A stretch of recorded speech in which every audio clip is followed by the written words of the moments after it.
where our veterans' voices are heard. MBR Talk. Hey folks, thanks for tuning in. You're giving veterans a voice today. Powered by WorkSimple, where we simplify your mission. Find us on the web at mbradio.u.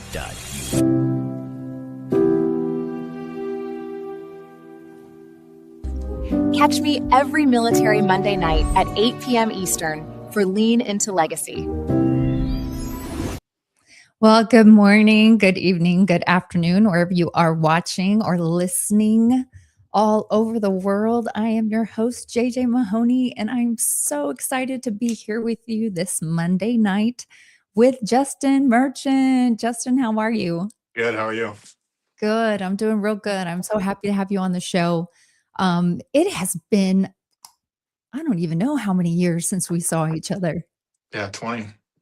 20 years. That is crazy. 20 years. What have you been up to, my friend? All kinds of stuff. Busy. Life, kids, wife, work, military, volunteer work. Wow. Yeah. That's awesome. It's awesome. There's so much that has transpired since I last saw you, but also it just feels like yesterday, doesn't it? Yeah. Well, it's the hometown connection. I love it. I love it. And it is so nice that no matter how much time passes, it's like we're still here, right? Yeah. It feels like just yesterday we were going to basketball games and football games and great memories. Yeah, it's a fun town. At least when we grew up, it was really fun. Yeah. Yeah. So for those of our listeners that don't know you, let's start with your military experience. You want to dive into that a bit? Yeah. Well, it started as a lot of people from our generation when 9/11 happened. I was at college at UNO. You watch it on the TV, you go to class, everyone's still kind of in a funk. And I thought, well, I want to do something, not quite sure what I was going to do. So I ended up joining up January 4th January 4th of 2002. Wow. That was the start of it. Many deployments, as we all did. Active duty guard, everyone kind of deployed a lot. It was a pretty common thing. A lot of fun, a lot of ups, a lot of downs, a lot of, I'm ready to get out. No, I want to stay in. You get over the hump and you just kind of tough it out to the end. That's right. Get to the retirement. Yeah. Yeah, that's awesome. I don't know. I had a little bit different experience, Justin. For me, I remember joining. So I joined in May of 2002. So both of us, after September 11th. And I joined, and I remember I felt like I closed my eyes, opened them, and already it had been 5 years. Yeah. And then I remember that feeling happened again at 10 years. And then all of a sudden I'm at 15. And so it was like, holy goodness. Yeah. When you reminisce, when you talk about it, especially the people that you were in the military with, sometimes it's like, man, that was like forever ago. Cause you start referencing like events that happened, events that kids now weren't even a part of. But then at the same time, it was like a flash in the pan. Yeah. Yeah. It's crazy. I was talking to a mentor of mine today that, we've stayed in touch over the years. And we were talking about, just reminiscing about some of our days. We were at Fort Huachuca together. And I was telling him a story like had just happened yesterday. And I said, well, that was only 11 years ago. Right. Yeah. So I'd be curious if anybody's listening that's not a veteran, if they had those similar experiences too, or if it's something unique to how quickly the military flies by. Right. Well, even as you get older, the timeline of things, it just seems like many lives lived, a lot of chapters, rather than just like what you did last week in high school. That's right. That's right. Yeah. Oh, it's just crazy. Well, tell me a little bit about your experience in the military. What was some, significant events for you? Sure. My first deployment was to Turkey, Interlink, Turkey. Oh, Yeah. cool. So that was kind of cool. It was a little different because it's the first time, when you live in the Midwest, you don't go a lot of places. So you're out of the country, you're kind of experiencing it, living it, taking it all in as you're going. It was busy. It was like early '03. Yeah. So everything was pretty hyped up at the time and busy. Um, Definite third world country when we got to go onto they call it the alley.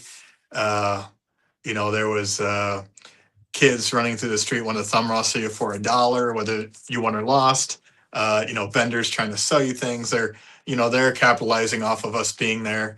It was fun and it was weird at the same time. There was times when sirens would go off and planes would come out from underneath these kind of underground hangars and just take off like crazy, and yeah, it's just a lot of the first deployment. I wish I could have been older and gone back there, taking it Yeah. in slower, it's kind of hit you like a fire hose. I mean, there was like a donkey in the middle of the street with like a cart still hooked to it, but it was dead and the dogs were like eating off of it, so like Oh, just like that's things not that as you're not funny. used to seeing.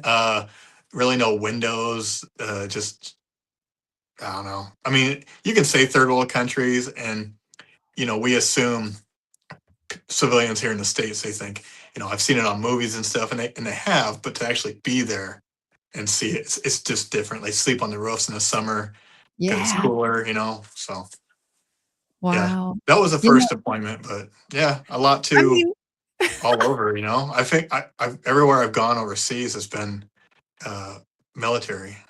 You yeah. know, Yeah. Afghanistan, Bagram, like a lot of us did. We were in Japan for a little bit. I went to Qatar a lot, Mm. with we were there four deployments there. England like 12 times, Guam, Hawaii, which is not, Hawaii's not really a deployment, but it was on the way to Guam, and Guam's not. I wouldn't call Guam a deployment either, but Yeah. as a offsite kind of Sure. helping out type of thing. And then yeah, other ones like you go to the bad ones and then you get some of the good ones. Like we were doing some joint thing with NATO, so we were in Geilenkirchen, Germany. So we got to go, and that's where my great grandpa had died in World War II. So I had linked up with some guys there, a curator, a museum. Went to where he died at. His name was like on a wall there. The guy took me around because over in the Netherlands, or yeah, Netherlands, they treat you like royalty if you are American, who your family member was a service member. And still to this day, there's like a cemetery with it's like a 5,000 graves with like a 7,500 person waiting list to adopt one. And so it was pretty cool. So Okay. a lot Well, of good ones, a lot of bad ones, right? first of all, I want a refund. You didn't join the right I mean, branch. I know, right? I mean, I had some cool deployments, Yeah, experiences like of course, Iraq, Afghanistan, and Kuwait, yeah, um, Kyrgyzstan, mhm, um, Hawaii, Germany, South Korea. yeah. Azores. Visited. Yeah, exactly. But nothing like you. I mean, that's amazing. Yeah, it's yeah. The first real combat landing we did was going into Afghanistan, which is like Yeah. feel like you're gonna eat the ceiling. Yeah. Yeah. So That's definitely it's definitely a little alarming when you're doing already tactical maneuvers yeah, just to get into base. like stay away from the window. It's like I'm sitting on like a fuel tank here. Like I don't think the window is gonna matter a whole lot. Yeah, thanks for my Oh, safety. But right? yeah, it was cool. There's a lot of cool things. Yeah. How do you think that changed you getting to experience all those different cultures? Oh man. Well, of course you appreciate things more. That's the common Mm, response that everyone gives you. And sometimes that being back here, being retired now, sometimes that drifts away. Uh, yeah. you know, feeling that a lot of times it's stronger when you just get home. But Mm, it changes you as far as discipline. There's good and bad, right? So I have 5 girls and 1 boy. So, you're over there, you're commanding troops, you're respected, they're calling you sir, they're doing what you tell them to do. And there's no questioning it. If there is, it's usually with some sturdy, you know, back talking back to them. And here it's like, they don't listen to anything. Hardly anything. That's, I never had that dynamic because I never had children, unfortunately, but I can't even imagine, Yeah. being used to total control, total respect, Right. and then None. who knows what's coming out. Yeah. Yeah. So yeah, it makes you more structured. It makes you more accountable, more disciplined. You know, you meet new people from all over the country, so you learn different cultures within the country, different states, ways of doing things. We were with Alabama a lot. We were with Maine. We were with Hawaii a lot. Pittsburgh, Wisconsin. So we got a big spectrum. All I can tell you is it's funny, but they take it seriously. Is the Alabama guys when they come in the room and you yell War Eagle, and Oh, they flip out if they're Alabama, if they're Roll Tide fans. I think that's one of the amazing things about being an American, though. Yeah, And it's funny that you naturally brought this up, but I get all my news from YouTube. yeah, Most of it from trusted, right, trusted podcasters and some news stations. But I have just been seeing a flood of videos of people from different countries, right, just amazed with America, right. Yeah, and talk. Have you seen some of those? I heard at the World Cup Yes. they were doing flyovers and stuff, and people were like, "What the heck?" Yeah, and I mean That's cool. everything from, people appreciating the cleanliness of the streets to they can't believe how good the steaks are here, Mhm. to wow, the waitresses are so nice. Right. You get a lot of Um, that in Germany and England, the yes. steaks thing. Uh, Yeah. you learn real quick, like your first meal over in England, like don't eat beef because it's not the same. Not the I'm same. not saying it's like bad. It's just not the same. So That's you do right. fish and chips a lot, and That's that's right. another thing, too, is the food cultures, all over. We had Hawaiian guys that, they snuck in spam to, you know, cut to cutter, and because they didn't know what it was, and they'd roll it up with rice and seaweed, and everyone had their own things that they're making. But the cool thing Yeah. is, like when those KC-135, when those two hit and went down, it was crazy how not just my last deployment, but multiple people I've met over multiple deployments. You're Yeah. still kind of in contact, and you all kind of triangulate who was this, who's jet, who's this, who's that, and you stay pretty tight with Wow. people. So Wow, that's amazing. yeah, you knew it was time to go. My last deployment when they're calling me like boomer and old man, and so they respected me, but they're like acting like Wow. I'm old. I'm like, I'm not old. And so Right. on the flight line, when we were getting on the plane, they came to see me off, and I threw them a bag of Werther's Originals, like Oh, like old Old grandpas do. Navy. That's That awesome, was Justin. that was my final chapter overseas, which is Wow. hard because when we were in, I don't know if I know you deployed for a long period of time when you went. Yeah. The guard would go somewhat shorter, depending, 90, 120 days, but we would uh, go so much that when I got out, about a year and a half, 2 years, you start getting that itch, like, hey, I'm Mm. ready. I'm ready to deploy. Oh, yeah. And I'm Oh, still dealing with that. Like, yeah. when Iran happened, I'm like, all right, we're ready. We're gonna go, and I don't get to go. That's the hard part about walking away. The bittersweet. You're It done. is. You're checked out, but at the same time, it's like, man, I'm giving up a pretty big part of me that was over Yeah. half my life.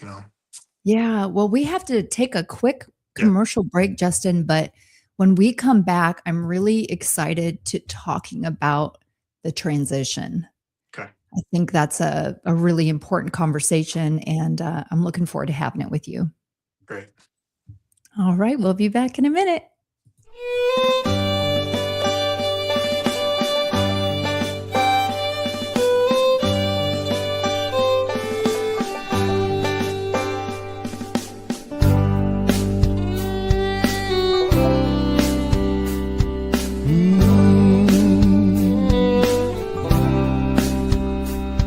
We're living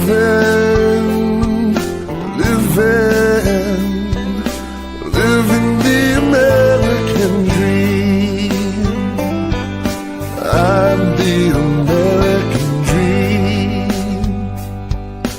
Go to school, go to work, Sunday mornings choose a church, attend our games, our plays, PTAs.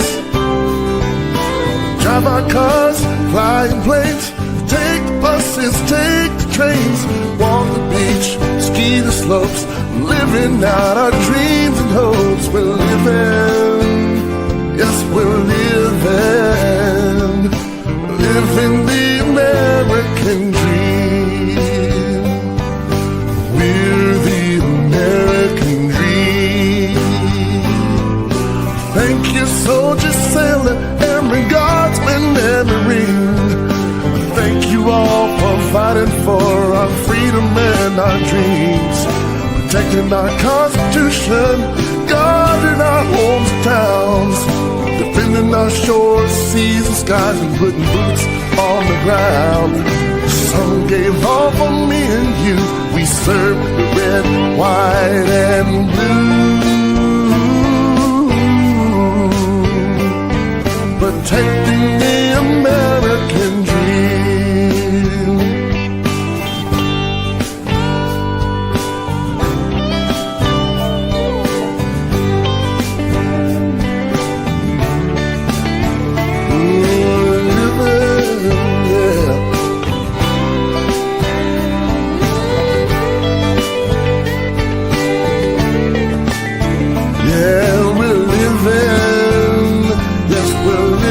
Thanks to you, living the American dream.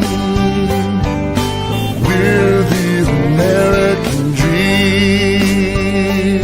The world's become a smaller place, many creeds and one big race, staking my claim to the Creator. We have to find a way for each to still be different but live in peace. Till then, we must protect ourselves, 'cause we're living, yes, we're living the American dream. I'm the American dream. We're the American dream.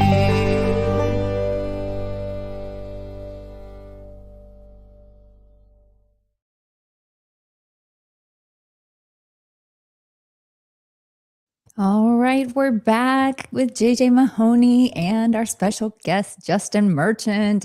And I'm so excited, Justin, real quick. I just want to say hello to some friends. John Herring, retired Command Sergeant Major, says, yeah, that itch never goes away. And John saying hi to one of our previous guests, Peter Hosky in the house. Hey, Peter, nice to see you. It's just great. Oh, it's great to have a fellow podcaster here. And Peter's saying hello, John. Hey, Peter, where's my hello? Come on, man. Man. Awesome. Peter joining us, just relaxing a little bit. And yeah, we just want to appreciate you guys for being here. Please, if you have any questions for Justin, let us know, because he has, I'm sure, has some great answers for you. But yeah, so let's get back to that. And first, John said, I really enjoyed when you were on as a guest, Peter. Enjoy the easy part. Oh, I love it. See how we're connecting people here? I love it. This is awesome. But let's get back to that discussion, Justin, about, when we know that the boys and girls are getting loaded up onto planes and headed out, but our mission is over. Yeah. uh, so just transitioning back. Or whatever comes to mind for you. Yeah. Yeah. The longer that you're out, the more you think back, the more you kind of reflect on things. I don't think for very many transitioning's a real easy thing, because you go from all that structure, camaraderie, all that adrenaline rush and the on the go and going new places to just stagnant, and people in the civilian world don't always react the same as they do in the military world. So it's a different experience. I don't think you ever really maybe adjust to it. I think you just get used to dealing with it. Yeah. You get more equipped to handle it. Yeah, I agree with that. I think I myself felt done with the mission for the most part. I think I would have kept just going and going and going, but I wasn't in it like I was before. So and the years have gone by, so it's time to go. But when you get out, it's like, well, I'm used to that for so long. What am I going to do now? That's right. So transitioning for me was it was lost for a little bit. It was trying to find, what am I going to do? Look at all these guys that are on these shows and what do they do? And some of them go into like the private sector with training and shooting. Some of them go into it with this, like podcasts and talking. Some get into like the clothing thing, and there's all different avenues that military people have been taking advantage of doing now. And I don't think I was at that level, but I started small. So the local VFW, asked me to come be the commander there, and so of course, you join the Legion and the VFW. So I started off there. We have a Siouxland Freedom Park here in town, which is like a veteran memorial. So that was something I was asked to come to, because I had an idea with a new exhibit at the park, at the interpretive center. So people were like, well, how do we pick who gets to go there? There's not enough room for everyone. How do we? And so I thought, well, I'll propose some sort of a dog tag chandelier where we get a dog tag machine and make, you can honor civilians, or whoever can honor whoever they want to put up there, if it's people you served with, if it's people who are relatives. And so it's coming along pretty cool, but that was the beginning of it. And I just took off on that. So that was my transition, was that helped to kind of curve the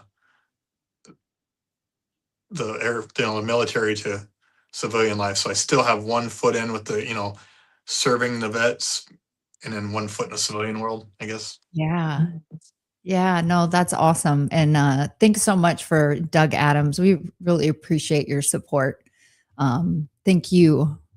It means a lot. I went a different route, Justin, and I decided to go completely away from the military. I wanted nothing to do with it. It wasn't that, I didn't still care about veterans, but I think I think you could equate it to like, if you're quitting cigarettes, right? Some people are like, okay, I'm going to wean myself off of it. And other people are like, nope, I got to go cold turkey. You run from it, you distance yourself from it. Yeah. And honestly, Justin, I don't recommend it. I don't think that was a wise thing to do. I got really, really depressed, man. Yeah. Really, really depressed. So I think that's an incredible way of continuing to serve. And, that's a lot of what the show is about, because I feel like anybody that has served in the military, whether it was just a short, initial enlistment, or you did 20, 24 years, we all do it because we want to serve. There's a part of us that believes in serving something bigger than ourselves. So the fact that you have just poured yourself into everything going on there. I mean, so you talked about the dog tag chandelier. Can you visually kind of talk through or help us to get a visual picture of all the amazing things that you have? Yeah, at the park. Yeah. Yeah. Okay. So we have the first thing that went up. It was all started by Mike Newhouse, and his vision was to have something for veterans to go to reflect on, and our place kind of thing. So the park inside the interpretive center is all local people. We've stuck to that to have local artifacts, local stories. Outside, we have a half scale of the Vietnam Wall. Yeah. It's an exact replica, just half the scale with this. The granite in there is the same quarry as the one in Washington. Wow. And so we have Sergeant Floyd Monument here from Lewis and Clark Trail. In Washington, the wall faces one of the angles of the wall faces the Washington Monument. Here it faces the Floyd Monument. Yeah. And they look the same, the Floyd and Washington Monument. We have a Korean memorial, just like Washington.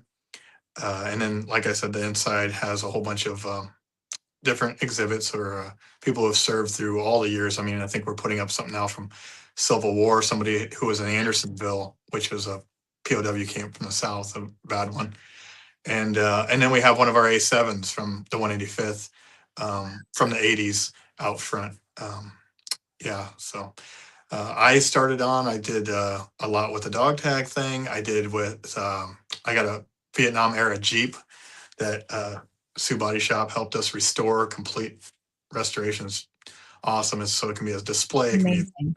yeah. So the thing we have going on now is what's really big. And now that I've got my other projects and I'm diving into this, and that's we're doing a Desert Storm, Desert Shield, GWAT memorial. Wow. Where's it going to go? It's like it's about 400 yards long, and it'll be about like 150, 200 yards wide. And we fought in the sand, so we decided sand is what we're going to have the memorial in. So it's like it's all still in the works. So some of this can change, but it sounds like to fill it, it'll be about 10,000 tons of sand. Exhibits just going to look like you're coming out of the base, going into whatever it might be, like Fallujah or Bagram. And it's just going to kind of give some sort of perspective. I think we have three Humvees that we're going to line up, maybe flip one over and stuff. And so it'll be pretty neat. It's still in the works. It's really big. And then we have John Duangdara, who served with SEAL Team 6. And so his is at the other end, his memorial dog park. He was a dog handler, for those who don't know. And he died in Extortion 17. So his is really far away. So we thought we need to link those together. So we're going to, that's why ours is going to be so big, because it's going to go from the back of the Vietnam Memorial all the way down to John. That's amazing. Yeah, so that is incredible. Justin, I'm there are Dan Armstrong, what's up, man? Just some incredible people on here with us. I'm so thankful for our listeners. Dan says it's so fascinating to hear the soul of YouTube soldiers. Thank you, Dan. And Peter's got a question. We'll get into your question in a second, Peter. He always has great questions. But I'm wondering if any of you veterans out there, or even Dan, or Doug, like my other people out there, have you guys ever seen like such an amazing memorial? We're hoping that there's going to be nothing. Down. We don't think there's anything like it. Something like this. Yeah. And then in Nebraska, that's what I'm talking about. Well, when we went to go look at, when we looked at the makings of the memorial like this for the sand wars, kind of what you could call it, at Washington, it looked like they were trying to be real too creative. We didn't really care for them. With like, let's just make this our own. Let's make it an experience. And some of the questions that came up of concerns was, is it going to be triggering? Well, it could be, but the thing is you're either going to memorialize the situation in these people or you're not. They have the Holocaust Museum. I think you want to put things into perspective of the best you can in the States, which is hard to do because it's not just being there. It's you're traveling overseas. You're somewhere where you don't know. You're in harm's way. You can't go home. Like Yeah. you're there, you're on an island, basically. So Yeah. we just want to give the closest experience we can. You know, soldiers, women, men and women can come there and say to their kids, you know, oh, we saw something like this, or we're in a situation like this, yeah, this is what it was like all around there. So they can share that with others. But Yeah. getting back to what I was saying, you know, like the Holocaust Memorial, you know, they want to put it in perspective because they put all those shoes out, you know, to show the mass amount of people. So I think it's important to not always be to not always hold back from the sensitivity stuff, because it's not out Yeah. of being mean or insensitive. It's about perspective and honoring and giving people maybe a look into what we saw into our eyes. Yes. Oh, that's so powerful, Justin. And I want to come back to this discussion when we get back, but we've got to go to a quick commercial break. And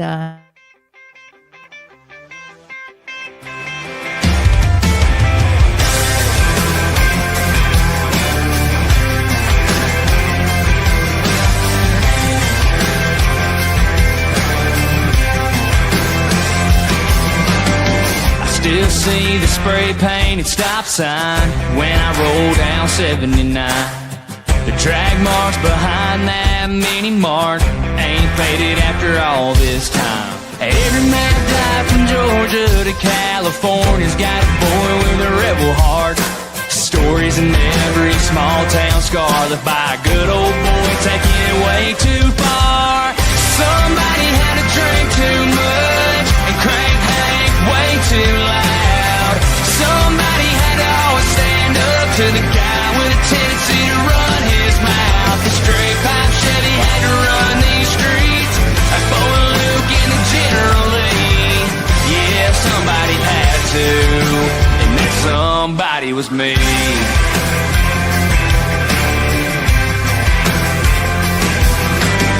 There's still ruts on Ridge Hill Road, and muddy cans we tossed out the window. String bikini on a limb by a swimming hole. That's a story that'll never be told. Cigarette butts in a busted bottle sitting by that old burn pile. This town was nothing without us, tearing it up every once in a while.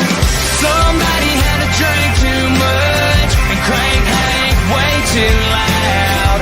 Somebody had to always stand up to the guy with a tendency to run his mouth. The straight pipe Chevy had to run these streets like Bo and Luke in the General Lee. Yeah, somebody had to, and that somebody was me.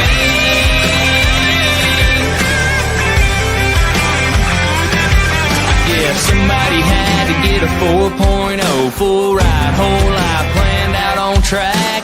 Somebody had to make a touchdown pass when State front page name written in black. But somebody had to drink too much and crank Hank way too loud. Somebody had to always stand up to the guy with a tendency to run his mouth. The straight pipe Chevy had to run these streets like Bo and Luke in the General Lee.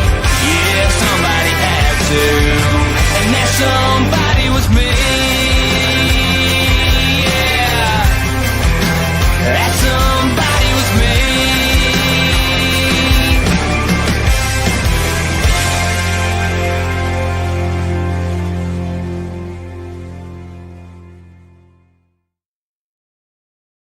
all right, and we are back. It's JJ Mahoney with my good friend Justin Merchant. We are both good old Nebraskans.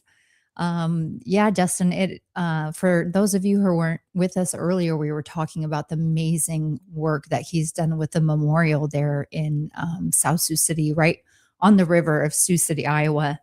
And yeah, so I want to come back to the discussion we were having about how important it is to have memorials. And I agree that it can be triggering, but here's the thing. If we don't have memorials, like you said, Justin, where are all those memories going? How are people ever going to really get an appreciation for what people do for them? Right. the lives that have been lost, And I the think the sacrifices. impact of some memorials, I think it's important. Like I was saying with the Holocaust one, you know, people who were in Pearl Harbor, they either go or don't go to the Arizona. That's right. Don't throw a blanket over top of it. That's right. So, you know, I think I don't know if I don't know if burden's the right word, but that we carry as vets who come home are, you know, we have to keep remembering, honoring, and Yes. so that's what we have to carry. We don't always want to go to memorials, but we go, but we want to go. You know, it's both. You want to and you don't want to. You know, the Vietnam Memorial is, you know, when you break it down, it's just a granite wall with names on it. I don't think the memorial itself is triggering. I think the memories are triggering. You could have a rock out there that says GWAT Memorial, That's right. and they're still going to remember the GWAT. And I think that circles back around to when you're talking about transitioning home, because the way I see it as a metaphor is, you know, you're walking down this hallway, and when you think about things and memories, the good ones are easy. Those doors are easy to open. The bad ones, you crack the door open, or they're open. You kind of look from the hallway in, but you keep going. You know, so that way Yeah. you don't dive in too deep. It's when you stick your head in the door and you stay too That's long. right. That's when they Right. become worse. You know, that's when it Yeah. ruins the day. Yeah. That's right. Yeah. And you know, I was watching a good YouTube video the other day, and it was this veteran who had literally traveled around the country, just talking to Americans and telling them, you know, it started with the top 3 things not to say to a veteran. And as he started to grow in popularity, you know, veterans would come up to him and say, "Yeah, I can't stand it when they say this too," you know. Yeah. But You one killed of the anyone. yeah, right. No, no, literally. That's Uh, probably number one. yeah, yeah, absolutely. Or what did you do over there? Yeah. You know, because I think people sometimes think that, oh, you know, I'm trying to engage with them, I'm trying to Right. learn about them. But the Yeah. problem with PTSD, or, you know, all the different struggles that we have, is that you can't see them. Right. So And some hide you it. may, that's right. That's right. I mean, I pride myself on not letting people see the worst Yeah. of what I've been through. You know, I Yeah. pride myself on coming on here and smiling, and Yeah. you know, which we could talk about And I that too. Maybe that's I not think some really people, I think healthy. it's good. Some people run from it, and you said that you went the other direction, and you know maybe that is or isn't what you were doing. But sometimes I think those things you just have to take them head on in some cases, and maybe the more you take it head on, you know, I'm not a psychiatrist, but maybe the more you take it head on, maybe the more it's easier to talk about, easier to deal with, Oh, rather than hiding. And I don't know, maybe some people it's not, but yeah, I think you couched it correctly in that it's all a personal experience. But I can tell you, I think there's a lot of truth to that, Justin. Hope y'all don't mind my doggy barking over here and too as a loud. vet, that's what we're used to doing. It's like suck it up, That's right. take it head on. That's how we were trained. That's how a lot of us live life, and so why not do it with that too? You know, in some cases, Yeah, some are more extreme than others, and that's right.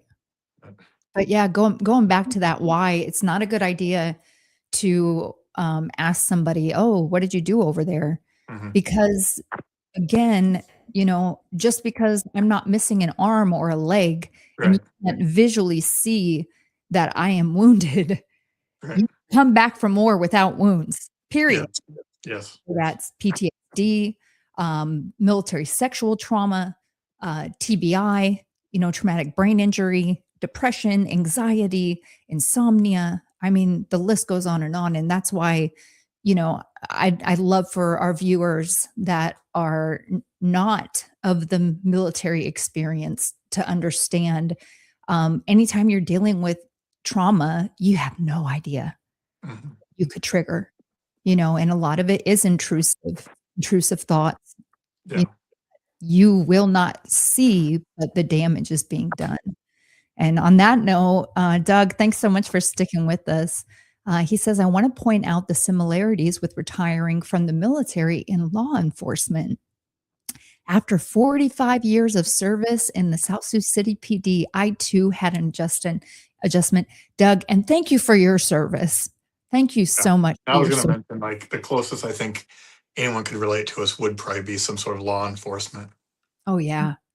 Yeah, definitely. It's And I that, it's mean, that adrenaline rush. It's that constant, and then the same kind of like situations and trauma, yeah. Yeah, and, that's part of it too. I did a lot of research on the physiology of coming back down from being in an intense environment for so long, is that you don't realize your body is used to operating with so many of those hormones and chemicals. I mean, it's almost like coffee, someone that's addicted to coffee and all drinks of a pot a day, right? And then just stops. Like yeah, that's the same thing with the adrenaline. We start to build up a tolerance to adrenaline because we're so exposed to it yeah, that, all of a sudden when you pull us out of an environment where we have adrenaline and now we no longer have it as much, you know, that yeah. it's very challenging. It's hard to find an outlet for that. Yeah. And again, Doug, thank you for your service. If you ever want to come on and have a discussion about that, I think we could learn a lot from you too. And while I've got us paused here, Peter said, what did the military give you that no one can take away? Wow. You see what I'm talking about, Justin? This is Peter. He always brings great questions. Yeah. Oh, for me, geez, what does it bring you? Just, I don't know. I mean, there's so much, right? I don't know what to hit on. There's just life experiences. There's structure. It's hard to erase those things that were ingrained into or expected out of you, especially when you get to, you're an officer. Same thing goes for leadership in the NCO world. The senior NCOs, only for a short amount of time, but you just, they can't take away the leadership and Yeah. it's everything. I don't even Yeah. know where to start on that. Yeah. Yeah. Talking about leadership. So, one thing that I would say, Justin, for me is the like relentless confidence. Yeah. So for example, Peter and I actually, we were in the same company together, and we had an active shooter drill with over 500 soldiers. And so we were simulating coming out, the soldiers all getting released from formation. So you got 500 soldiers, heading off in different directions, and all of a sudden an active shooter comes in. And once you do drills like that, training like that, and of course we do combat lanes, I don't even need to get into that, but once you physically go through situations that are so intense like that and that require a trained response, I don't think you can ever take away the confidence that comes from that. I think it becomes part of your DNA. Yeah.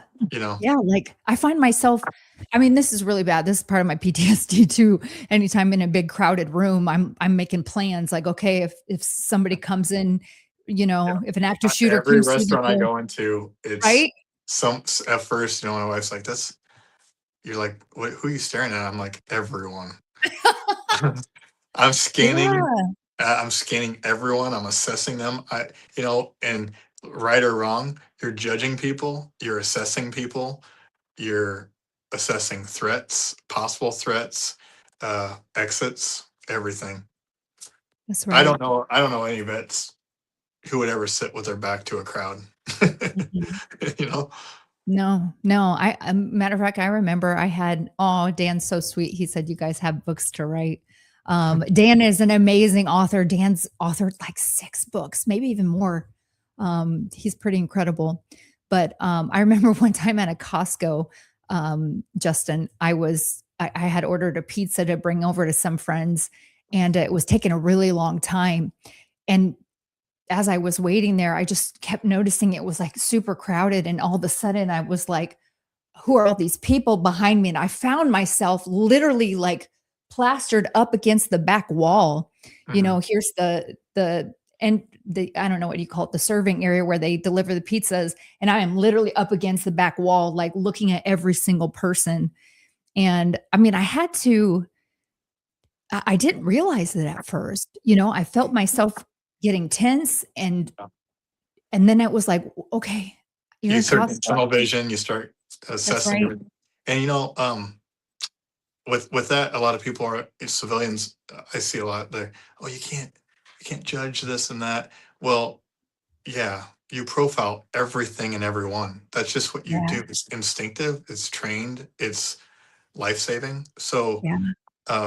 and that's hard to explain. That yes, every single person that I walk by gets profiled. That's It's right. it's just how it is. That's right. And I want to talk a little bit more about what it's like to be a veteran when we come back, but we've got to do a short commercial break, Justin. We'll be back in just a minute.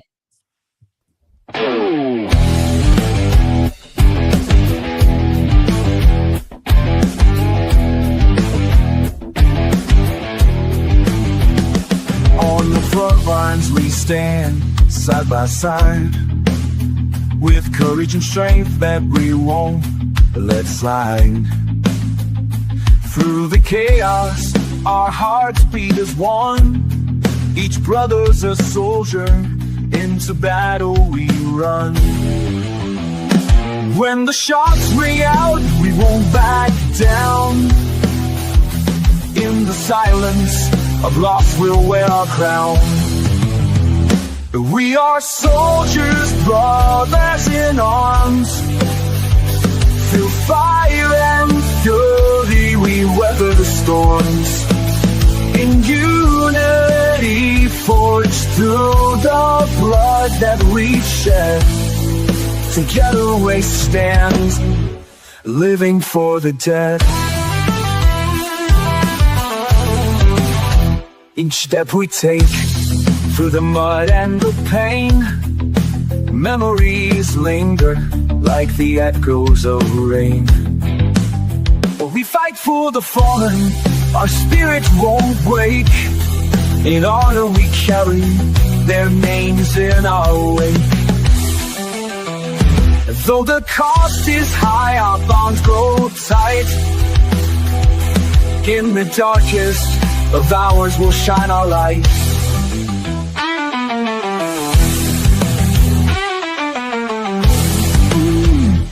We are soldiers, brothers in arms. Through fire and fury we weather the storms. In unity, forged through the blood that we've shed. Together we stand, living for the dead. With every heartbeat, we carry their name. In the brotherhood forged, we'll never be the same.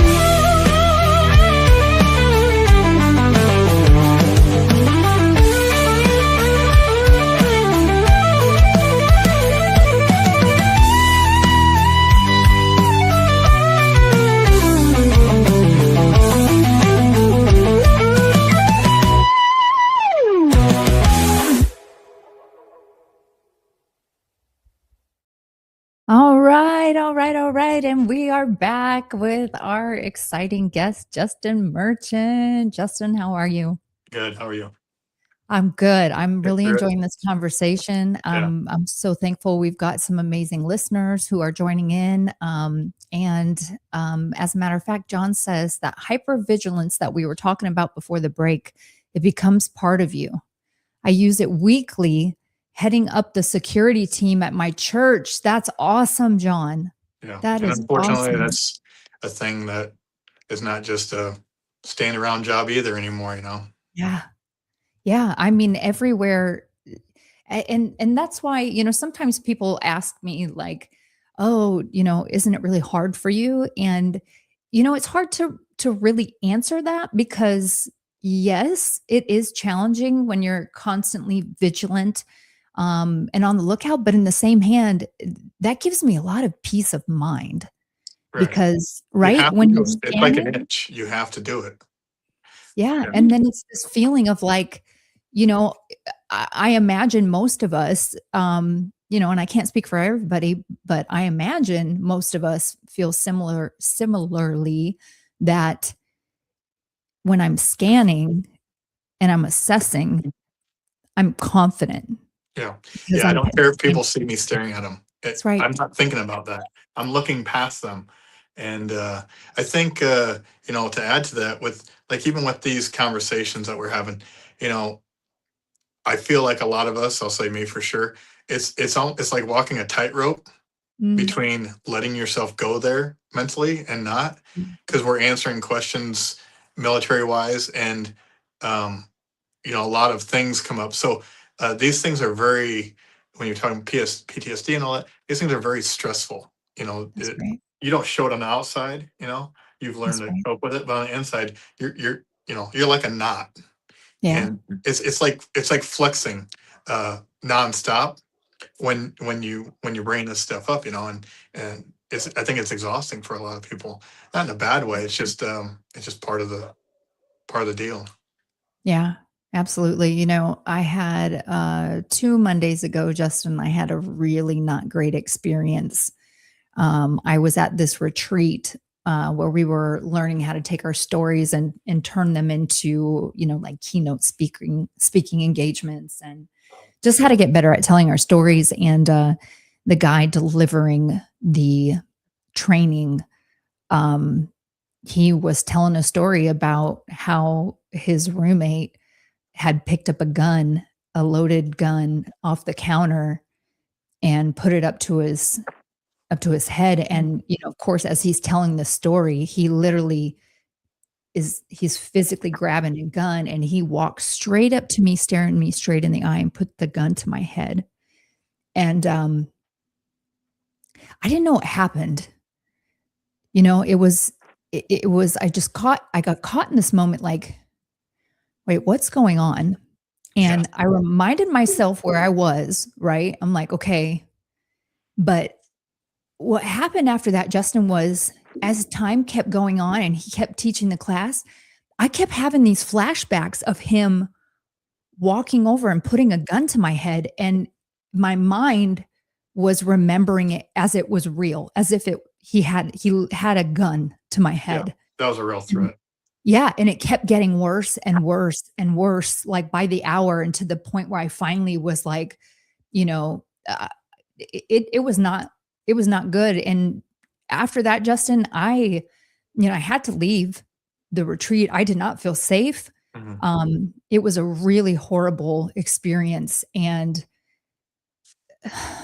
I'm embarrassed to say this, but the next 2 weeks, I couldn't really function. Yeah. The last Yes. couple of weeks have been Yeah. pretty So a hard. lot of people, like the one question from, I think, John, it was, what did you take away from it? We try to think of the good things, but there are other things that we take away too that aren't good. A lot of people, it's not hard to snap easily. It's not hard to Yeah, to snap at someone, to be impatient. I'm very impatient. I expect it now, type of thing, because that's what you were expected to do over there. It was like that. So there's a lot of things that uh, aren't always positive that we take away from it too, that we yeah, had to deal with nonstop. yeah. Not not ripping into people for no reason, or being impatient and things like that. Yeah, and I definitely agree with you, Justin, that that was part of your experience and the nature of how we had to operate then. But I would also tell you, I don't know how much research you've done into the physiology of the human body, but when we carry that type of stress, it is almost impossible for us to maintain a equilibrium that normal people maintain. Yeah. And so sometimes people will look at us like, oh, what an ass, or Yeah. um and they don't understand, like, it's even more than just what we experienced over 20 some years, 2 decades of life, Mhm. right? It's literally how we are, It's it's what almost like where nature nurture becomes one. The nurture of the military becomes your DNA, which is more nature. I think I don't read a lot of books on the psychology of things. I just try to, analyze myself or situations when I feel a certain way. I kind of step out of the box and try to explain or understand why I'm yeah, being like that. And sometimes you are, and you just, there's no stopping it. It's just, like I said, it's like an itch. And you just, yeah, if you're mad at something, you just got to get it out. And, that's and right. then, yeah, I don't know. Yeah. I will tell you, Justin, I highly recommend finding a good therapist or counselor. I was skeptical at first. I mean, I put it off for years, almost 10 years, even though I knew I had some serious stuff going on in the background. But I was amazed, Justin, that as I was working, and I'm unfortunately, talking like it wasn't till about a year and a half or 2 years of going to therapy every week, so it's not a quick process, Yeah. but, I didn't even realize, like, I had no control, kind of like you're talking about, like, I would go from 0 to 100 in like 2 seconds. Mhm. And my poor family. Oh, my poor family. But it gets better, Yeah. It really I does, think Justin. they have the luxury of being, I mean, I don't want naive to be such a negative word, but Yeah. safe, naive, they don't have to carry that we did. So Yeah, it's kind of a luxury to it be is. relaxed. Yeah, You know? it is. And, I had talked about this the other day for Memorial Day. I was saying, hey, I get it. People are busy. So maybe you don't even know really what Memorial Day is, or maybe you don't know the difference between it and Veterans Day. And, you know, we could get offended, but what's the point? People are busy. They all have their own lives, their own, drama and challenges they're dealing with. But that's why I'm so grateful when I do have friends or family or listeners, that aren't veterans, but that tune in anyways.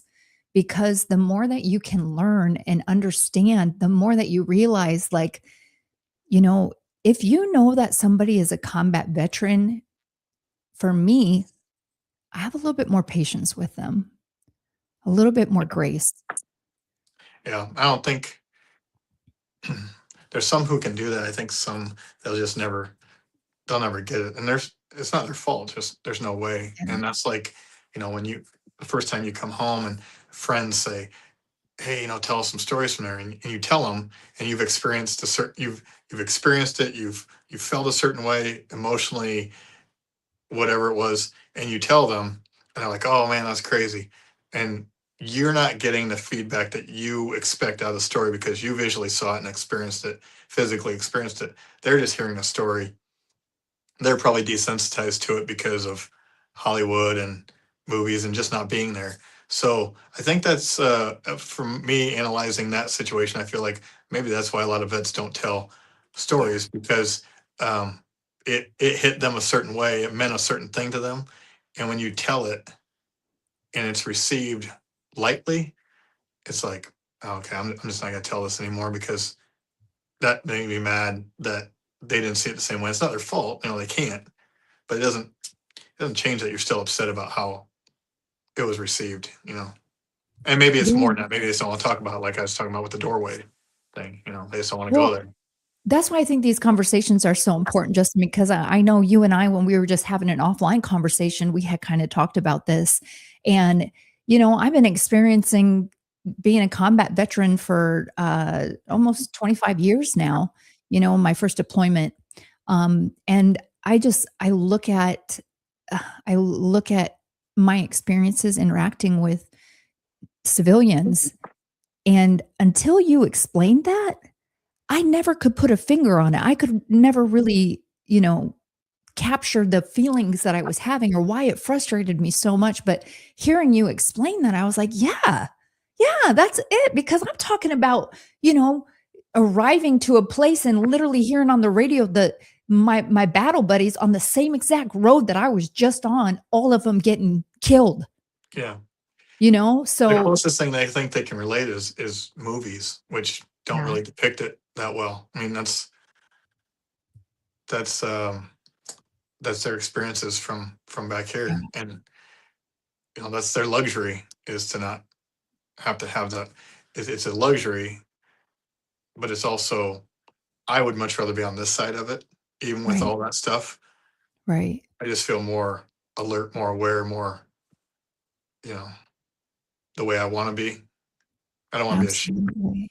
Absolutely. Well, uh, this let's take one more comment before we have to go to commercial break. But John Herring says, you can't unlive your experiences. They are very shaping in your current person. The hardest part for me was relearning to be present in the moment in the post-service environment. Yeah, that's so powerful. And we'll come back to that in a minute, Justin. We look forward to seeing you guys in just a few, right after this commercial break.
right, all right. We're back. It's JJ Mahoney here with Justin Merchant, and you are listening to or watching or both Lean Into Legacy. So, Justin, I am really curious for you.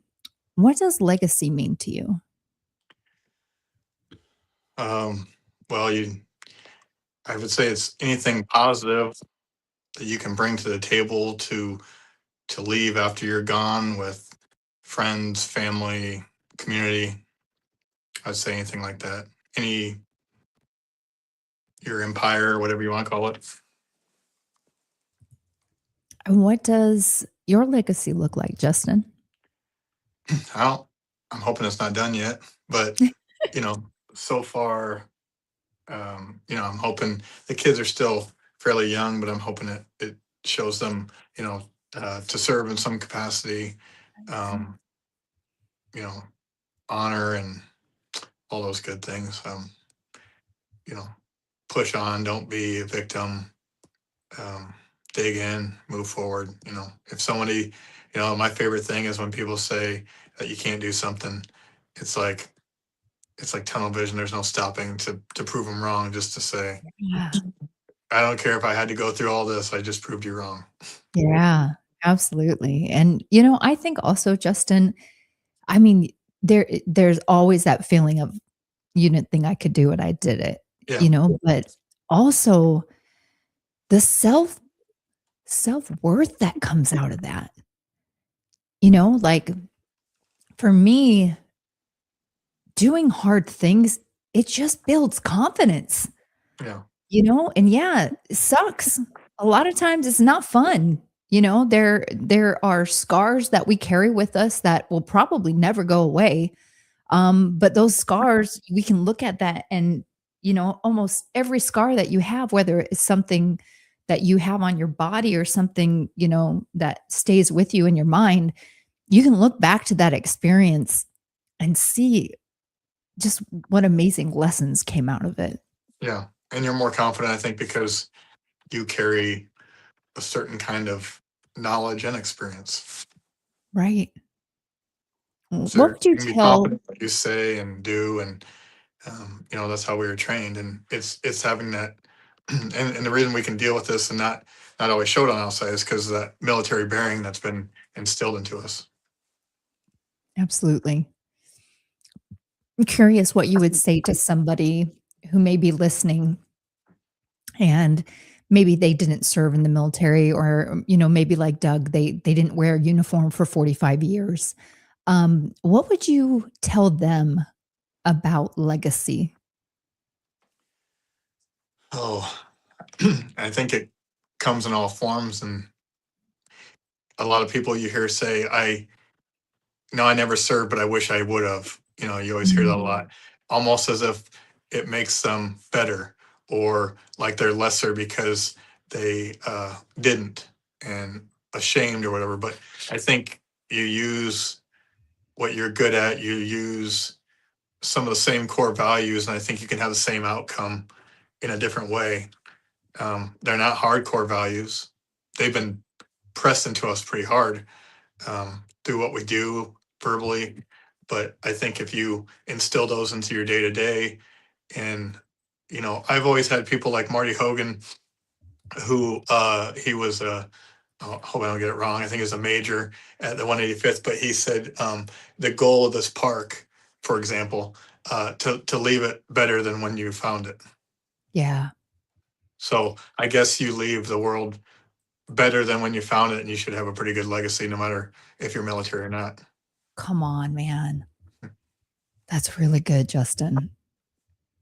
That's really good. And, unfortunately, I think what we see a lot today, especially in America, is ingratitude, complaining, victimization, Entitlement. entitlement. Yeah. And I just like to ask somebody that struggles with that, and appreciate you, John. I'd like to ask somebody that struggles with that, what type of life would you prefer?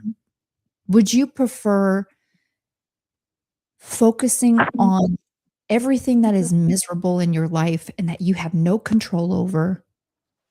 Or would you prefer to look to the horizon, understand that you have the ability to make a choice and a decision and take action and know that you have some control over what's happening to you?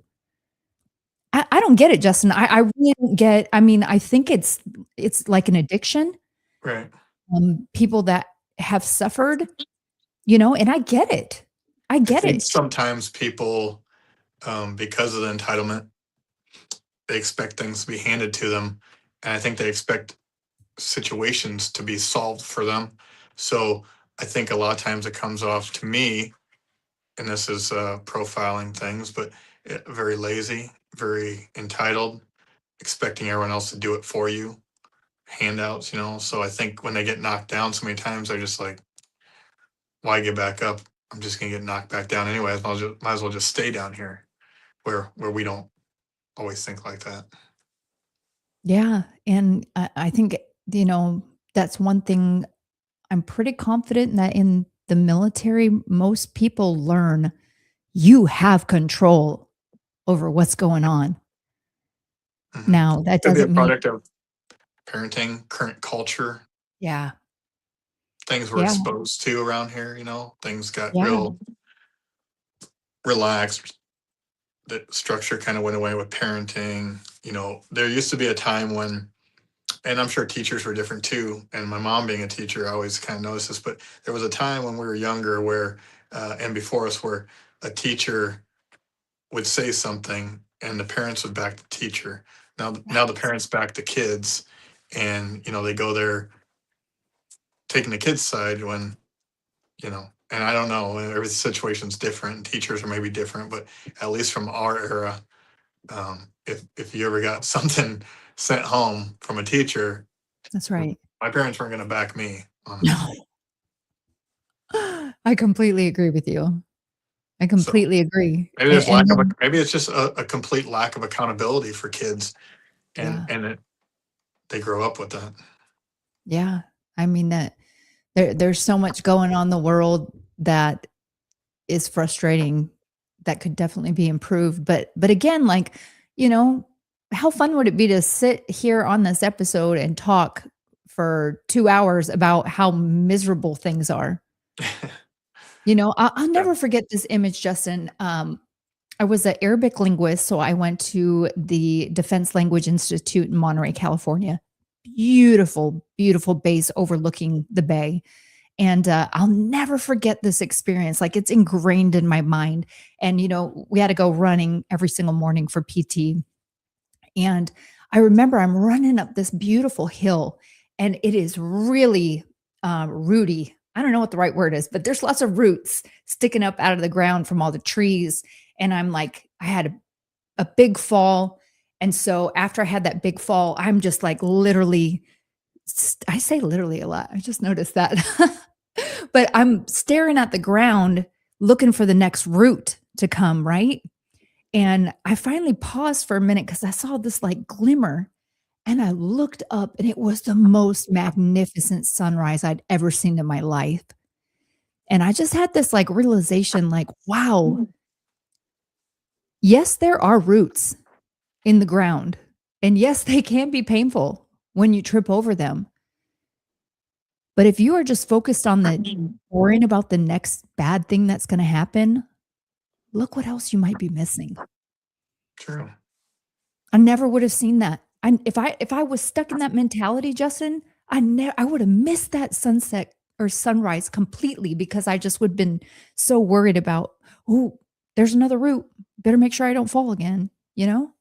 I think it's common as a metaphor that people walk around with their head down a lot more than they walk with it up.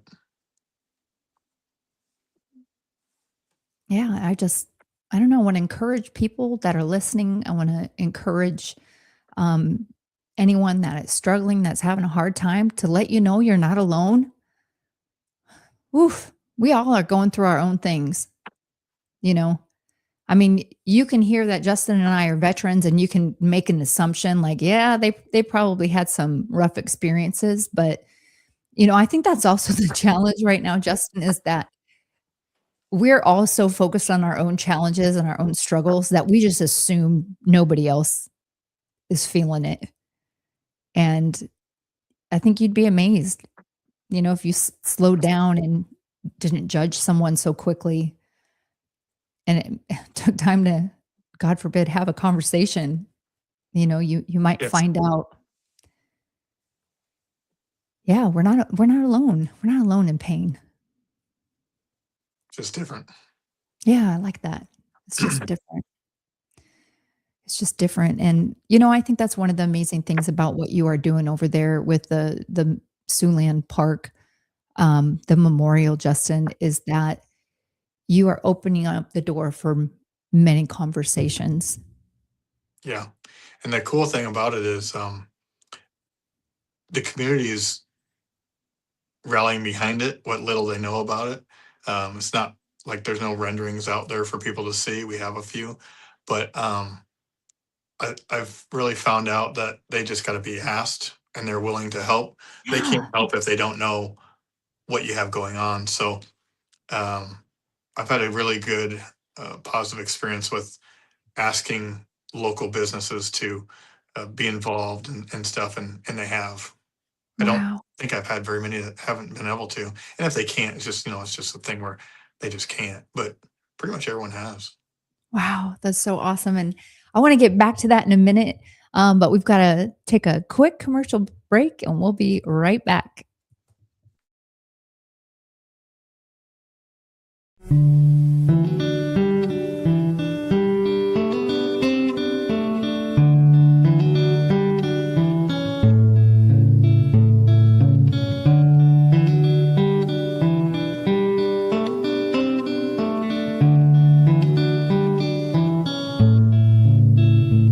Well, to a hero, I say, I hope to see you again on some sunny day. And to a hero, and the love you left behind, I'll try my best to pass it on till the end of my time. And to a hero, you're gone, but I have no doubt that you have made it home.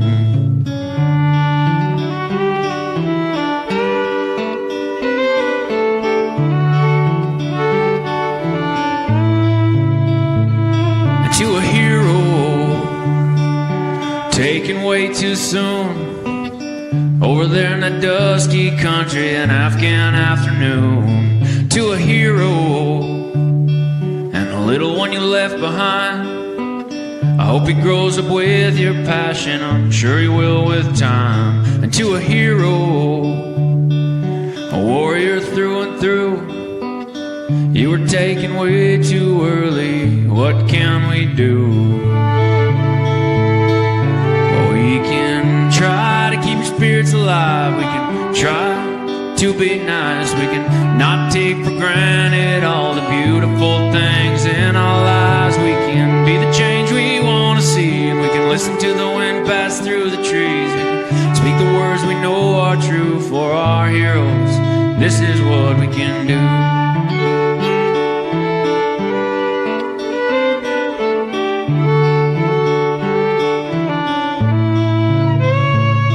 To all the heroes taken from our lives, at home or in those countries, fighting for what's right. Now we can do this for you and all your kin, and make this world a better place for your kids to grow up in. And we can try to be true, admit when we don't have a clue, and be there with the ones we love until our time is good and through. And we can be the change we want to see, and we can listen to the wind pass through the trees. We can speak the words we know are true for our heroes. This is what we can do.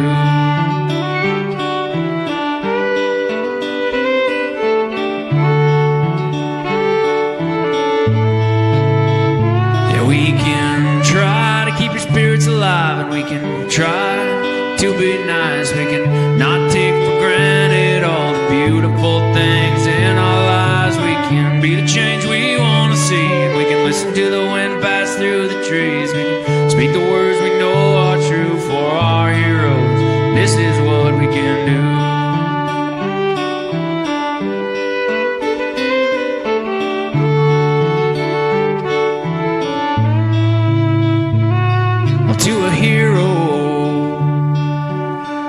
I say, I hope to see you again on some sunny day. All right, to a hero. And we're back with Justin Merchant and your girl, JJ Mahoney. Hey, everybody. Thanks for sticking with us. You're listening to and watching Lean Into Legacy. So, Justin, speaking about legacy, you guys have a special event coming up. Is that correct? Yes, at the park, we're getting ready. It's a little early, but we're getting ready for our Siouxland Freedom Park Ball. It's kind of more of a banquet now than a ball, but that's still what they call it. We decided to have a guest speaker who's I'm friends with, Debbie Lee. So she is, some people in the community know who she is, but she's a Gold Star mother of Navy SEAL Mark Lee. He was showed in that movie American Sniper, friends with Chris Kyle, and he was the first SEAL to die in Iraq in '06. So she's going to be speaking on her experiences with handling that. I think one of her messages is, it happened. Now what am I going to do with it? Type of thing. And we decided to have some local Gold Star families from the area come, get them tables there, and then of course, silent auction. The point of the ball is to have something of awareness for us, but also to raise money for our ongoing memorials and events. So this one will be for the first phase of the new desert memorial that we're going to be doing. Wow. How did you guys come up with that idea?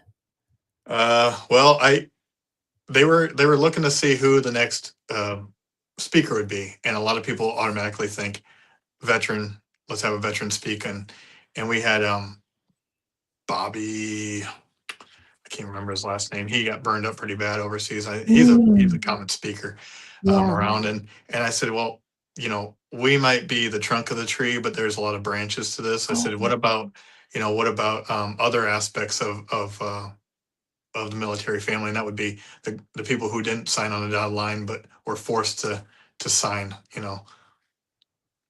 So we came up with them, and then, we went on because we have the Duangdaras are a local family that they lost John. So, his sister was highly involved in that. And so she's kind of spearheading the getting the Gold Star families and using her avenues of contacts that she has for that.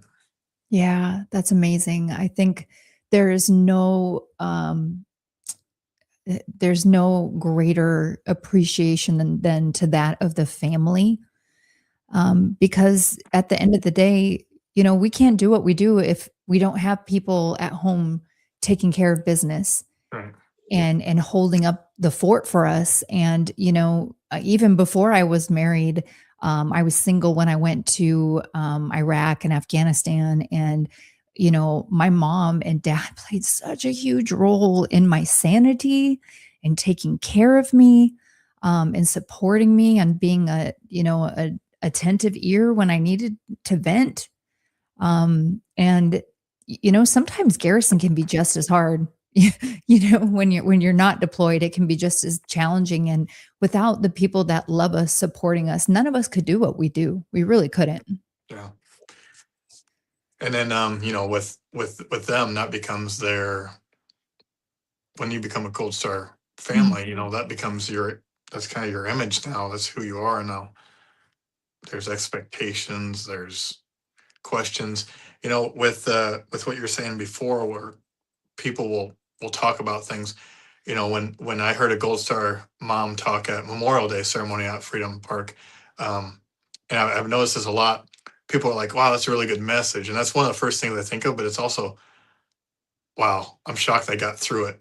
I always think that, like, I'm impressed how they got through it, because I would have a hard time getting through something like that, speaking on it. So, yes, I'm impressed with the message, but I'm always impressed. And the first thing I think of is, holy cow, they got through it. Or are they going to get through it with what they're talking about, Yeah, absolutely. It's like Debbie, I don't think she expected to be going around the country talking about her son. And that's also the other thing of putting your head down and facing it head on. She could have Right. crawled in a hole and drank and whatever else, but she took it head on. I'm sure it still affects her, but at least something comes out of it Yeah. with him. Yeah. I mean, and honestly, Justin, it goes back to the conversation we were having just before the break, how are you going to choose to live your life? Because we all have horrible things that happen to us, horrible things that we experience.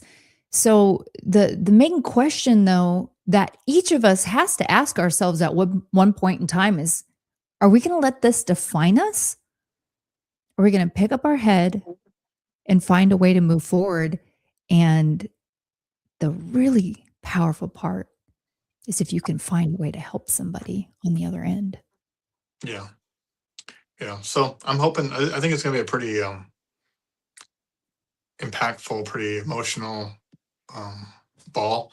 And so Yeah. I'm glad I knew her, and I'm glad I thought of that to have her come on, because it's just a different outside the bubble aspect of us. Yeah, absolutely. So And what kind of help do you need, Justin? I know there are people out there that are sure. thinking, how could I get involved with this? Right now we're trying to fill the tables. I think we have room for 600 people. So, Nice. the more people there, the more awareness, the better. If people are not from around here, they want to donate a table to either veterans who can come out and have that night to experience, where, they're not as fortunate to be able to pay for something like that. There are those options. There's also options to pay for a Gold Star Families table. We're trying to sit 2 families of 4 each at each table. Wow. And then just anything with the donations that go towards the new memorial that we have to do, or any silent auction items, which, if that's the avenue you would want to go, we raise money for. It's all raised for the new memorial. That's so powerful, Justin. And again, I would recommend to anybody listening, even if you're not from the area, make a trip to Nebraska. It's actually a pretty beautiful place. There's not a whole lot going on. I think it's nice and quiet. It can be very peaceful. And the area where the Freedom Park is just gorgeous, right alongside that river. And I just want to highlight John's comment here. It says military families are amazingly resilient. Spouses and children didn't volunteer, they got drafted. That's a Yeah. great way of putting it. Voluntold. Voluntold. That's right. Thank you for that, John. And it's so powerful when you hear a good speaker that is able to convey the challenges that they experienced and overcome. And I think Debbie is just going to be amazing. Mhm. And I think all of us can use some perspective in our life. So for anybody out there that is in the South Sioux City area, or Omaha, anywhere in Nebraska or Iowa, or even South Dakota, you have to come to this event. It's going to be really powerful. And Justin, are you sure you want me to put your information out there for everybody? Yeah, that's fine. Okay. So Justin is, excited to talk to anybody that's willing to get involved, that wants to come help, that wants to donate, that wants to come to the ball. Or like he said, perhaps, gift a table to some veterans who couldn't necessarily afford it on their own. And this is Justin's contact information, Justin Merchant at kw.com. And his phone number is 605-759-6464. And just give Justin a call. And he's a pretty great guy to get to know as well. Uh-oh. You can't hear Alexa, can you? So no. Okay, good. I think that's a good thing about having a microphone. I'm always worried. There's always things going on in my house that I'm like, can everybody hear that? I know. I had to hide. I told the kids, just go upstairs, go somewhere, So for it to be this quiet in the house, it's pretty amazing in itself. Yeah, you're gonna have to take them out for ice cream or Yeah, something, yeah. do some type of Sometimes celebration. I do feel like I'm in a war zone with everything going on. It's just a war zone where no one's listening to what I'm saying. Oh, man, I can imagine. All right, well, it's that time again. We've gotta take a quick commercial break, so we'll be right back after this.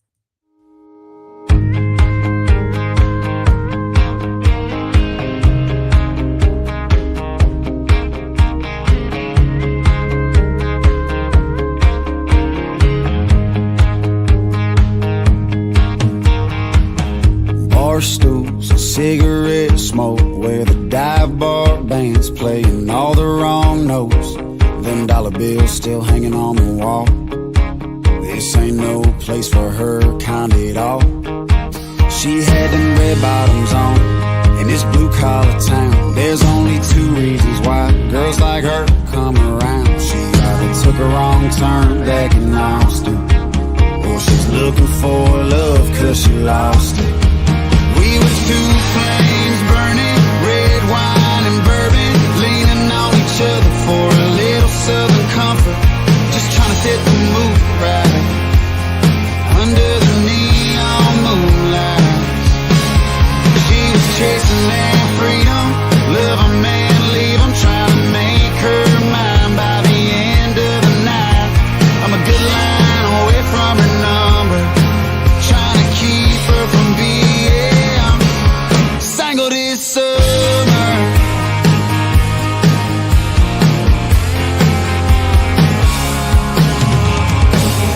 Sunsets and sunrise nights have never been my thing. Hell, they might just be what I need after all. Hell, you can't find love till you fall. She ain't used to red dirt roads, but for what it's worth, feel like home in the middle of the soul bench seat. Every song brings it closer to me. We were two flames burning, red wine and bourbon, leaning on each other for a little southern comfort, just trying to set the mood right under the neon moonlight. She was chasing that freedom, love a man, leave him, trying to make her mine by the end of the night. I'm a good line away from her number, trying to keep her from being single this summer.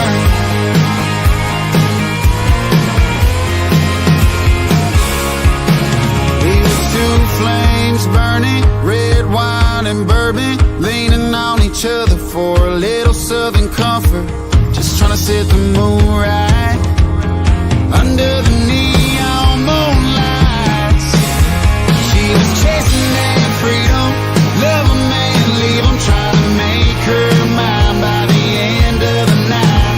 I'm a good line away from her number, trying to keep her from being single this summer.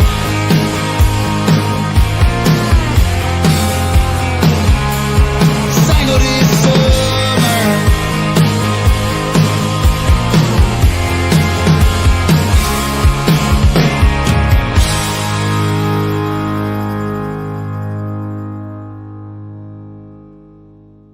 And we are back with Lean Into Legacy with JJ and Justin Merchant. Justin, welcome back.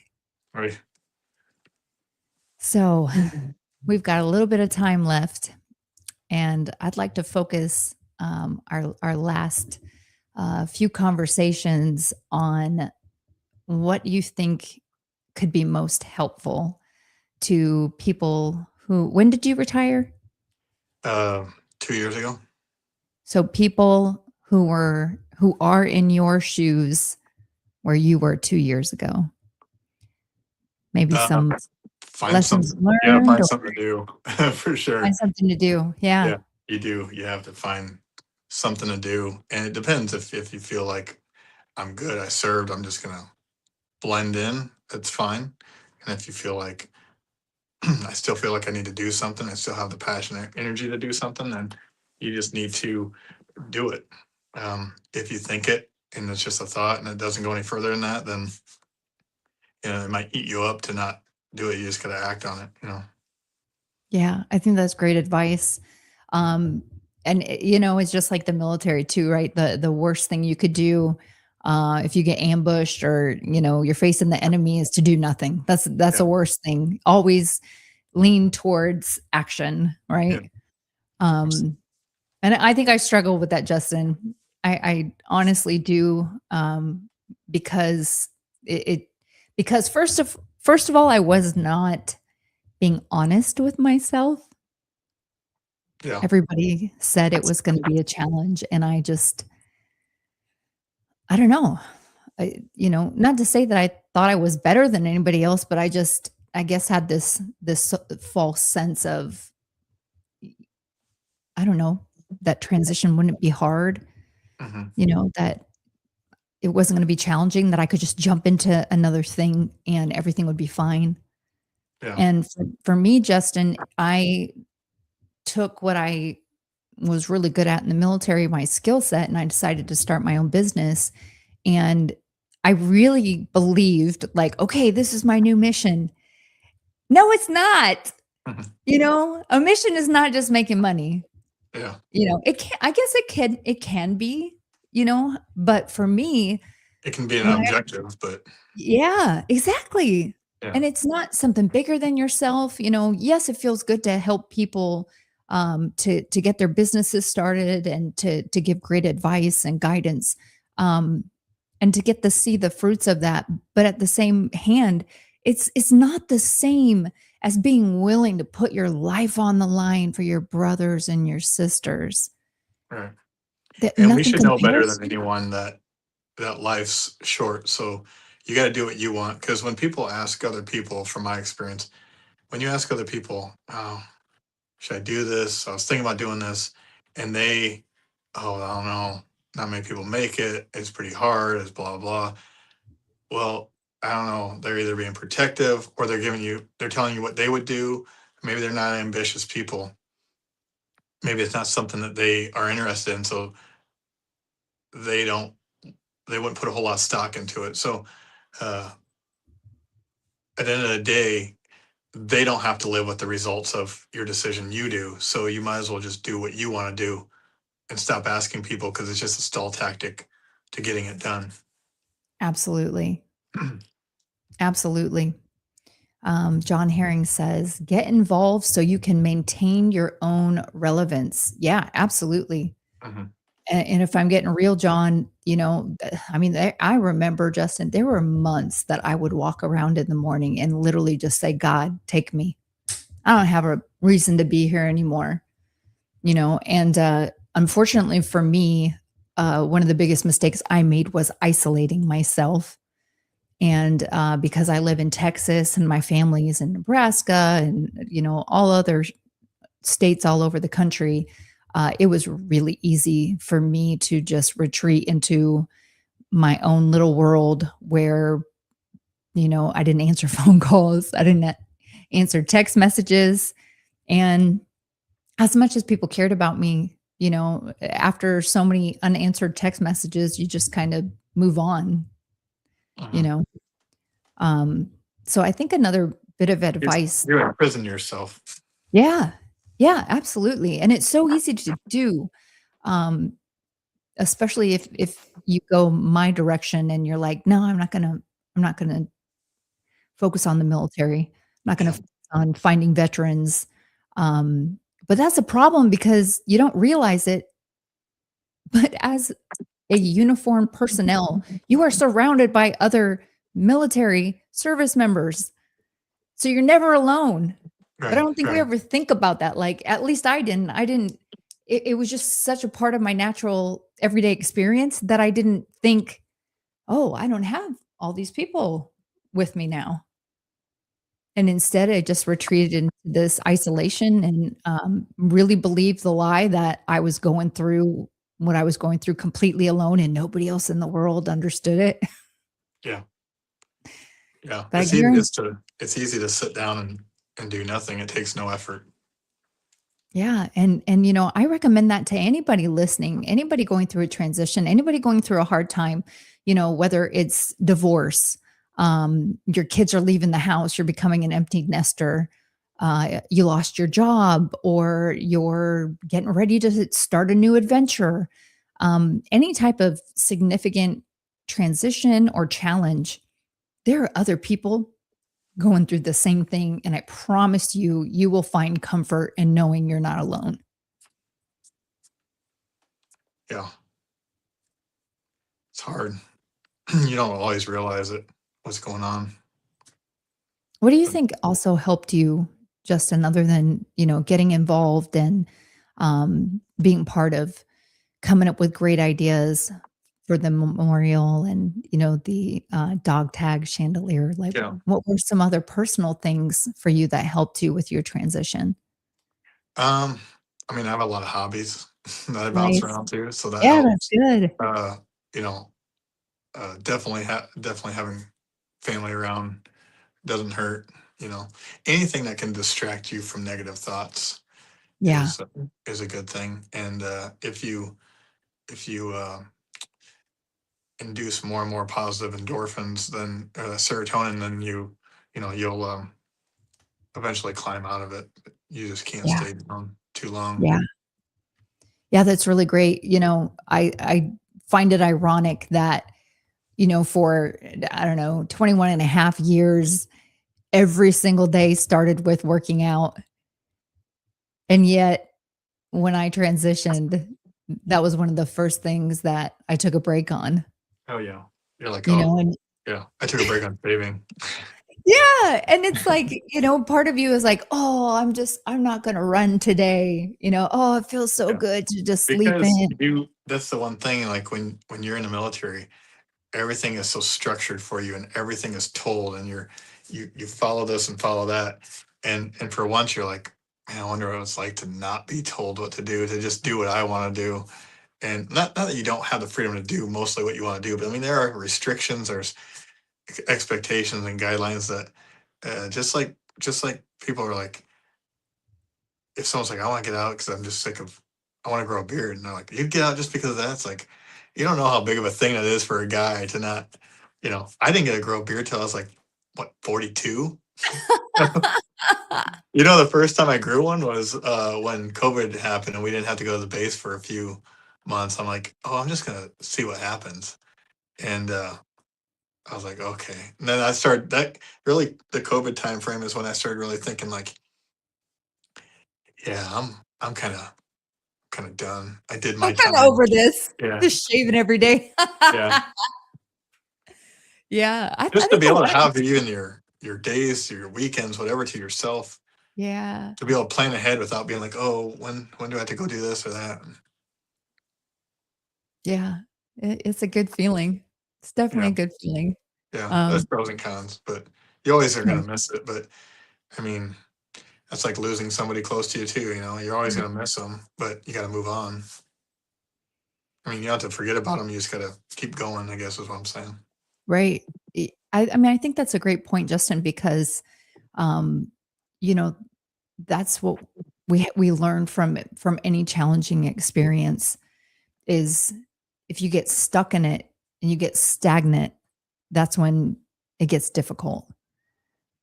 But if you have something to look forward to, something that you're invested in, it just helps you to keep moving forward and keep that positive momentum. And Yeah. it Even works if you get either that way. tire, even if you get that tire spinning with whatever's making you happy, then eventually, the other one will start spinning too, and other things will daisy chain to help you out, Right. to look up for you, positive. Right. Absolutely. Well, Justin, we are coming down to our last commercial break. So we will be right back after this.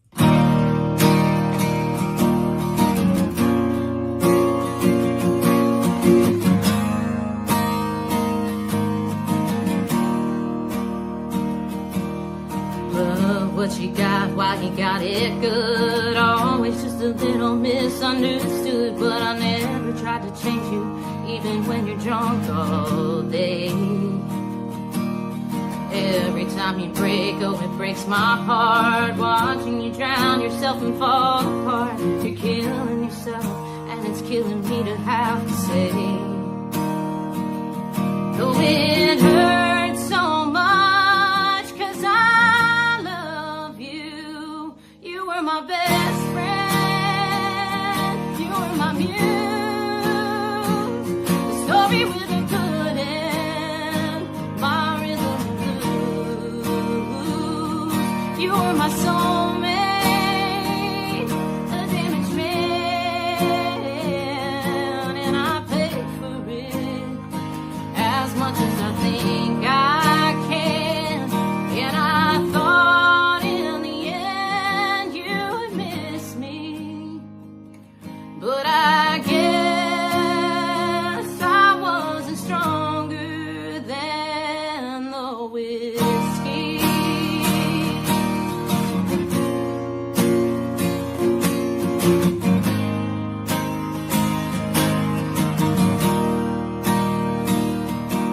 I've heard it only hurts 'cause you love so deep, letting you go after all the cheap shots you take of me and Jameson.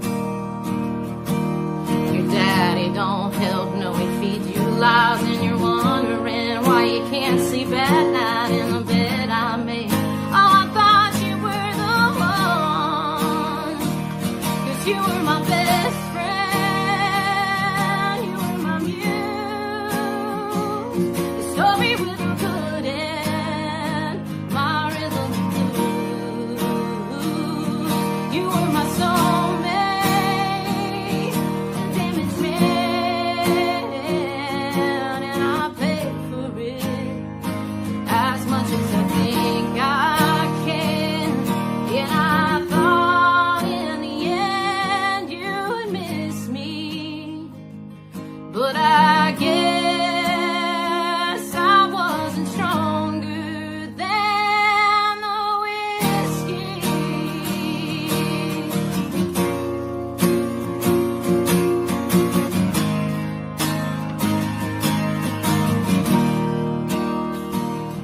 Oh, it hurts so much 'cause I love you.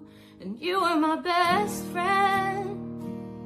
You were my muse. The story with a good end. My rhythm and blues. You were my soulmate. A damaged man. And I paid for it. As much as I think I can. And I thought in the end you would miss me. You and I would be never ending. But I guess I wasn't stronger than the whiskey.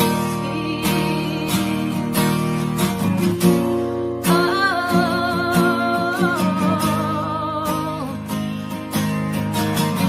not stronger than the whiskey.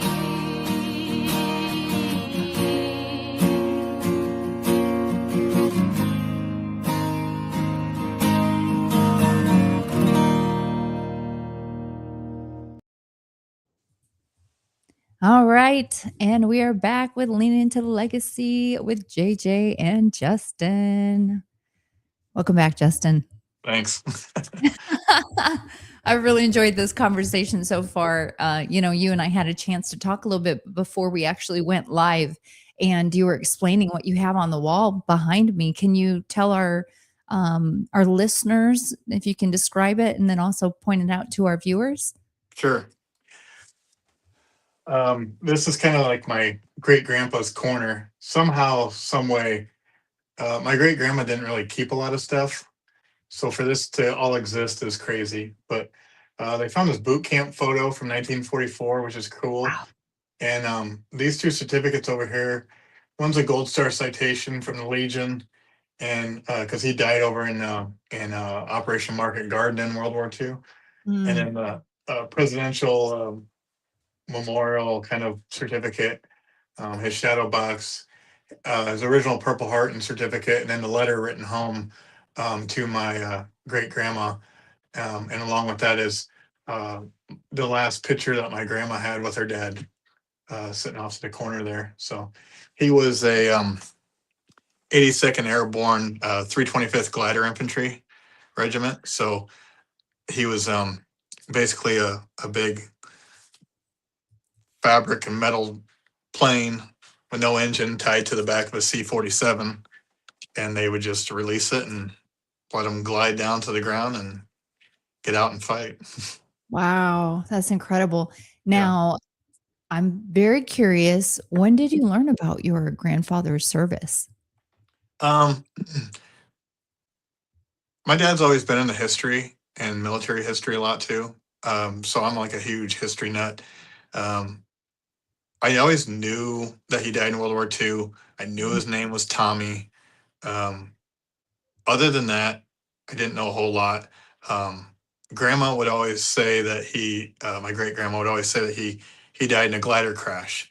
And as I got older and I got more interested in being in the military myself, I'm like, I got one of those headstrong ideas. Like, I'm going to start figuring out where all this stuff is of his, like, answers. And, they had a fire at the National Archive for military.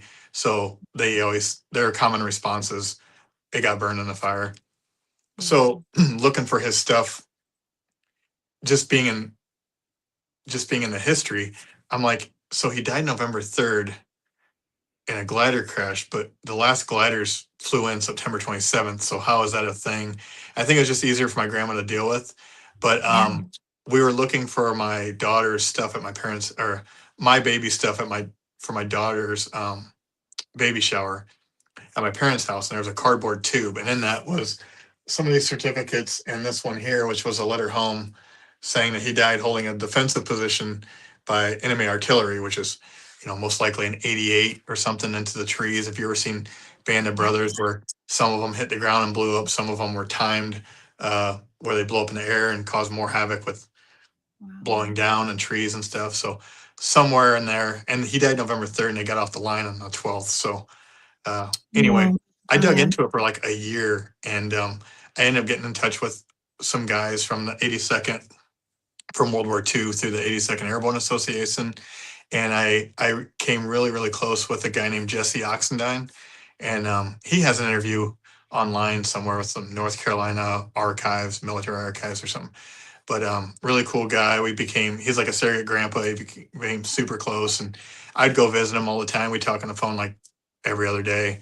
And so he passed away a while ago, but I'm still close with his son. We talk every now and then, comment, text. So it was a cool experience to meet Jesse and kind of learn about who they were and what they did and stuff. And that was a time when, like Jesse said, when the war got over, we were still on patrol, and we would walk out into this field, three of us, and he said there was some trees out there, and you could tell it was like some sort of mesh net over top of them, and there was tracks going out there. So they went out to discover, and he goes, I just thought it was the weirdest thing that this plane didn't have any propellers on it. And it was like, an early German jet. So he didn't know what it was because it was an early jet.